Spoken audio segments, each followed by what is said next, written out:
এবার মুহাম্মদকে আকাশের দিকে তুলিয়া আব্দুল মুত্তালিব ডাক দিয়া কয়, আল্লাহ, যদি ওই পাদ্রীর কথা সত্য হয়, এই মুহাম্মদ যদি ভবিষ্যৎ নবী হয়ে থাকে, আল্লাহ, তোমার এই ছোট্ট বাচ্চাটার উসিলায় বৃষ্টির ফয়সালা করে দাও। দোয়া করতে দেরি হলো, সাথে সাথে বৃষ্টি নাজিল হতে দেরি হলো না।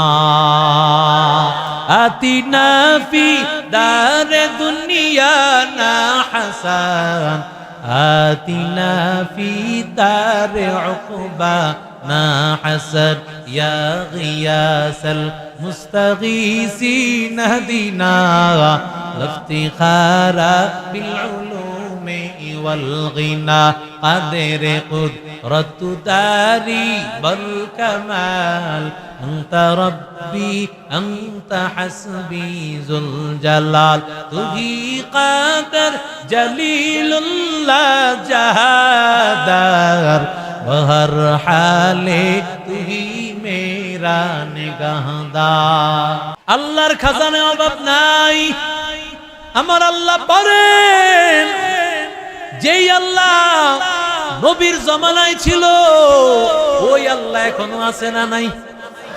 আরো জোরে বলেন, ওই আল্লাহ এখনো আছে ভাই। আল্লাহর কাছে চাওয়ার মতো যদি চাও, আমার আল্লাহ দিতে পারেন, আমার আল্লাহ দিতে পারেন। কথা কোন ঠিক না বেঠ? এরে আল্লাহর গোলাম, আমার মায়ার নবী রহমাতুল লিল আলামিন, এমন বরকতের নবী আমার পয়গম্বর রহমাতুল লিল আলামিন, আমার নবী ইশারা করেন চাঁদ দ্বিখণ্ডিত হয়ে যায়। এরে আল্লাহর গোলাম, আবু জাহেল আসিয়া বলে, মুহাম্মদ, তুমি নবী, তোমার নবুয়তের এমন একটা দলিল দাও, যেই দলিল শুনিয়া, যেই দলিল দেখলে এমন একটা আশ্চর্য ঘটনা দেখাও, যেই ঘটনা দেখে নিশ্চিত বিশ্বাস করব আসলে তুমি নবী। মক্কার কাফেরদের দল সহ আবু জাহেল এই আবেদন জানাইল। আল্লাহর নবী ডাক দিয়া কয়, চাচা, ঘটনাটা জমিনে দেখাবো না, আসমানে দেখাইব। আল্লাহু আকবার। আবু জাহেল ডাক দিয়া কয়, ভাতিজা, আমি তো চেয়েছিলাম দুনিয়ায়, কিন্তু তুমি যখন বলেছো আসমানে তুমি দেখাও। আল্লাহর নবী রহমাতুল লিল আলামিন, পূর্ণিমার চাঁদের রাত্র, আমার মায়ার নবী হাত দিয়া ইশারা করলেন, সাথে সাথে ইক্তারাবাতিস সাআতু ওয়ানশাক্কাল কমার। আল্লাহ সূরা কমারে বলে ওই চাঁদ দ্বিখণ্ডিত হয়ে গেল। ওই চাঁদ দ্বিখণ্ডিত হওয়ার মাঝখানে সাহাবাই কারাম তাকে দেখতেছেন। গারে হেরা দেখা যায়। এরে আল্লাহর গোলাম, আমার মায়ার নবী এমন আশ্চর্য ঘটনা দেখাইলো, চাঁদ দ্বিখণ্ডিত হওয়া বড় আশ্চর্যের কথা, কিন্তু যাদের কপালে ঈমান নাই ওরা কিভাবে ঈমান আনবে? ওয়া ইয়ারাউ আয়াতান ইউরিদু ওয়া ইয়াকুলু সিহরুম মুস্তামির। কাফেররা বলে, মুহাম্মদ, তোমার জাদু আগে দেখতাম দুনিয়াতে চলতো, তুমি সাধারণ জাদুকর না, তোমার জাদুকর যেমন দুনিয়ায় চলে, আসমানেও তোমার জাদু চলে। আরো জোরে বলেন। কত কিছু বলে আলেম ওলামাদেরকে, এরা জঙ্গিবাদী, এরা উগ্রবাদী, এরা ধোঁকাবাজ, এরা ধর্ম ব্যবসায়ী, কত কিছু বলে গালি দেয়। অথচ তারা ধর্মের ব্যবসা করে, টুপি টাপি লাগায় বলে আমরা মদনপুরে মসজিদ করে দিব, মাদ্রাসা করে দিব, ঘরে ঘরে দিন ঢুকায় দিব। দিন শেষে দেখা যায় তারা ক্ষমতায় আসলে সারা বছরও তারা মানুষের খবর নেয় না।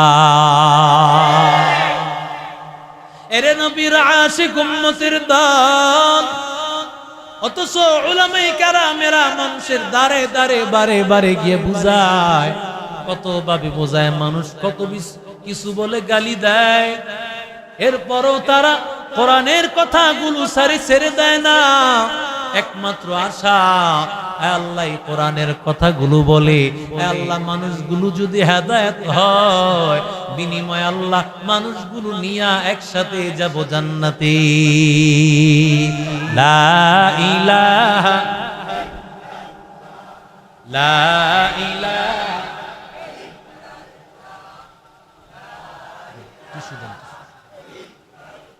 লা ইলাহা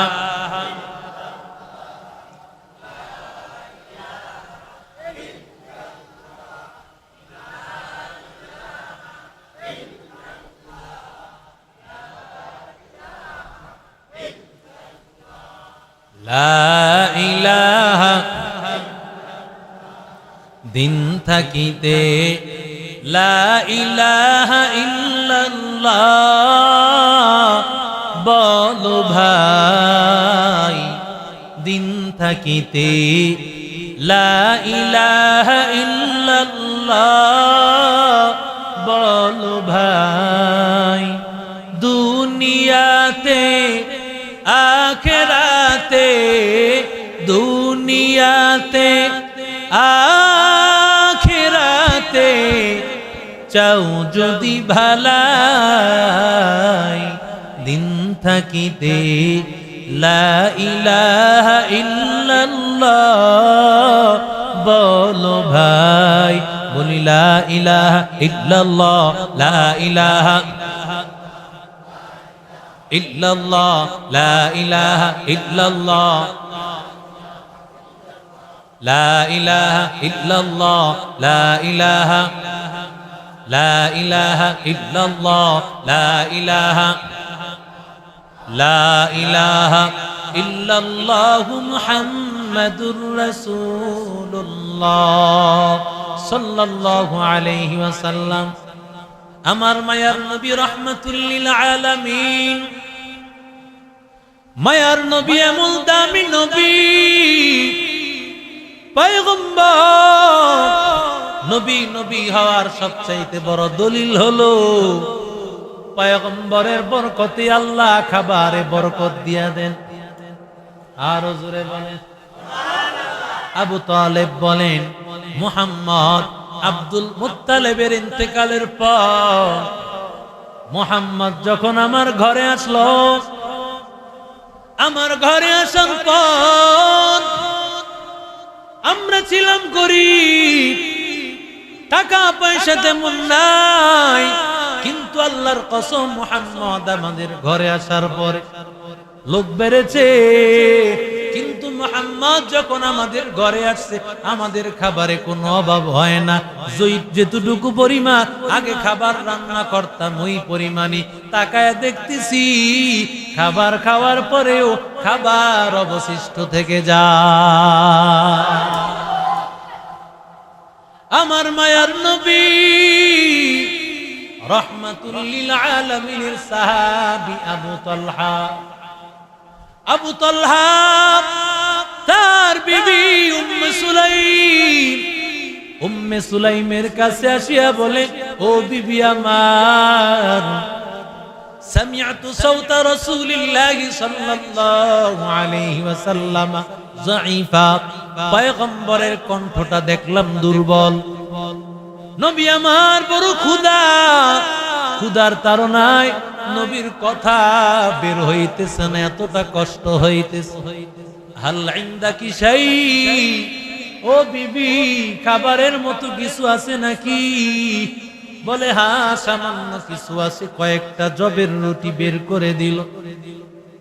হযরত আনাস বলেন, আমাকে উম্মে সুলাইম এই কয়েকটা রুটি উম্মে সুলাইমের একটা ওড়নার এক পাশে পেঁচাইয়া উম্মে সুলাইম আমার কাছে দিয়া দিল, জামার ভিতরে ভরে, আর ওই ওড়নার বাকি অংশটা আমার শরীরে পেঁচায় দিল, মাথার মধ্যে পেঁচায় দিল, আর যেই অংশের মধ্যে রুটি ওই অংশটা লুকায়া রাখলো, যাতে করে সাহাবায়ে কেরাম দেখলে তারা লজ্জা না পেয়ে যায়, নবীকে একান্ত ভাবে খাবারটা দিবা, কারণ খাবারের পরিমাণ হলো সামান্য, মাত্র কয়েকটা রুটি। নবীর কাছে আসছেন, আসার পর আল্লাহর নবী ডাক দিয়া বলে, আনাস ও আনাস, আবু তালহা তোমার এখানে পাঠাইছে। আবু তালহার বাড়ি থেকে বুঝি তুমি আসছো? বলে পয়গম্বর, হ্যাঁ পয়গম্বর আমি আসছি। এখান থেকেই তো বেদাতীরা বলবে আমার নবী গায়েব না জানলে কিভাবে বলে, কথা কয় না কে? কিন্তু আমার নবী গায়েব জানা লাগে না, কারণ আলিমুল গায়েবের সাথে যার সেকেন্ডে সেকেন্ডে আলাপ হয়